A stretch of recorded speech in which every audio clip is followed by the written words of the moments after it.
Bonjour mesdames, bonjour mesdemoiselles, bonjour messieurs, auditrices et auditeurs de la VDC, bonjour. Voici la lecture de la revue de presse de la V2 Congo de ce lundi 4 juin 2018 au micro Don Kayembe depuis New York City. Au sommaire de cette revue de presse. Point 1. Communiqué de presse signé à Bruxelles par Adolphe Muzito et Félix Tshisekedi. Point 2.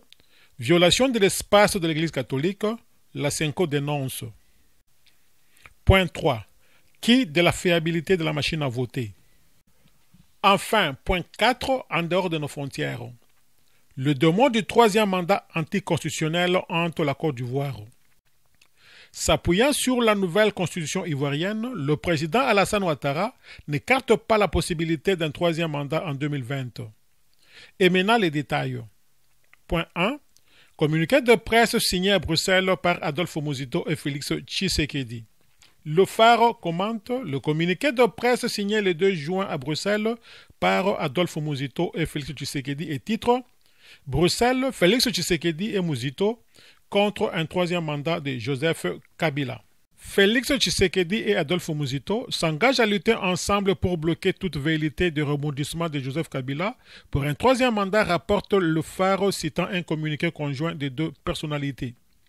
Les deux candidats déclarés à l'élection présidentielle de décembre exigent l'élimination de tous les faux jetons du fichier électoral, la libération de tous les prisonniers politiques et la libération des activités politiques, renseigne le journal. Ce pacte signé entre Félix Tshisekedi et Adolphe Muzito démontre que l'opposition est préoccupée d'abord par l'assainissement de l'environnement politique et électoral avant que chacun se focalise sur ses ambitions politiques, conclut le quotidien. Le Phare note que, lors des alliances entre partis, regroupements et personnalités politiques, a largement sonné en République démocratique du Congo. On en veut pour preuve le rapprochement entre Félix Tshisekedi, président de l'UDPS, et Adolphe Muzito, premier ministre honoraire et haut cadre du PALU, à partir de Bruxelles où ils séjournent tous les deux. Pour le potentiel, ce nouvel deal entre les deux personnalités vise à concrétiser la volonté populaire d'une union entre les leaders politiques engagés pour le changement en République démocratique du Congo. Félix Tshisekedi et Adolphe Muzito ont mis en exergue ce que réclame le peuple. Des élections libres, transparentes et apaisées, sans machine à voter, sans Kabila comme candidat et avec un fichier fiable, rapporte le tabloïd. Ces élections du 23 décembre 2018 doivent se tenir en une seule séquence après la restructuration de la CENI, précise Forum des As. Le journal évoque aussi l'une des réclamations contenues dans le communiqué signé par M. Muzito et Tshisekedi. La sécurisation des acteurs politiques pendant la période préélectorale, électorale et post-électorale. Point 2. La violation de l'espace de l'Église catholique, la CENCO condamne. Le bourgmestre de la Gombe est allé retirer les banderoles dénonçant les tentatives d'un troisième mandat du président de la République et de la révision constitutionnelle au centre interdiocésain. Le secrétaire général de la CENCO a accusé le bourgmestre de la commune de la Gombe, Doli Makambo, d'avoir forcé et violé, le samedi 2 juin 2018, le siège de l'épiscopat catholique se trouvant dans sa juridiction pour y arracher le banderole qui sensibilisait contre un éventuel troisième mandat du président Joseph Kabila, affiché à l'entrée de l'un des bâtiments du centre interdiocésain, rappelle le potentiel. L'abbé Donatien Cholet précise que ces banderoles ont été placées par le Conseil de l'apostolat des laïcs catholiques, CALCC en sigle, dans le cadre de leur sensibilisation à l'appropriation de l'accord de la Saint-Sylvestre. Le bourgmestre de la Gombe, Doli Makambo, affirme que cet acte est posé dans le cadre de son travail, rapporte actualité.cd. Pour le site d'information qui reprend les propos de M. Makambo, ces banderoles ont été placées sans autorisation de la commune. Point 3. Qui de la fiabilité de la machine à voter. Jeune Afrique titre RDC, bye bye l'audit de la machine à voter. À 6 mois des élections prévues le 23 décembre en RDC, la Commission électorale nationale indépendante ne semble plus intéressée à l'audit des machines à voter. Le recours à ces ordinateurs divise pourtant la classe politique congolaise.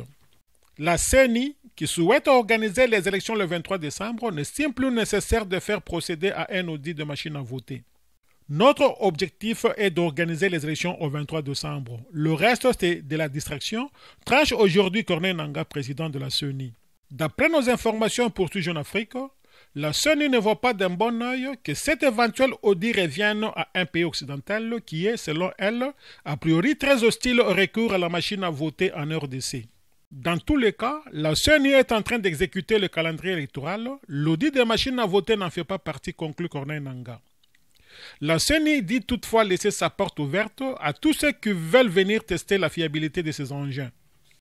Enfin, en dehors de nos frontières, point 4. Le demande du troisième mandat anticonstitutionnel entre la Côte d'Ivoire. S'appuyant sur la nouvelle constitution ivoirienne, le président Alassane Ouattara n'écarte pas la possibilité d'un troisième mandat en 2020.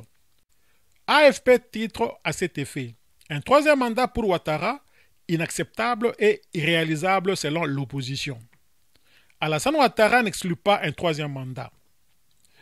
Une coalition de l'opposition ivoirienne a affirmé dimanche à Abidjan que l'idée d'un troisième mandat du président ivoirien Alassane Ouattara, dont le deuxième s'achève en 2020, est anticonstitutionnelle, inacceptable et irréalisable, y voyant une provocation, rapporte AFP.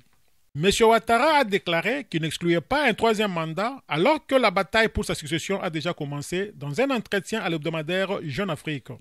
La nouvelle constitution m'autorise à faire 2 mandats à partir de 2020. Je ne prendrai ma décision définitive qu'en ce moment-là, en fonction de la situation de la Côte d'Ivoire.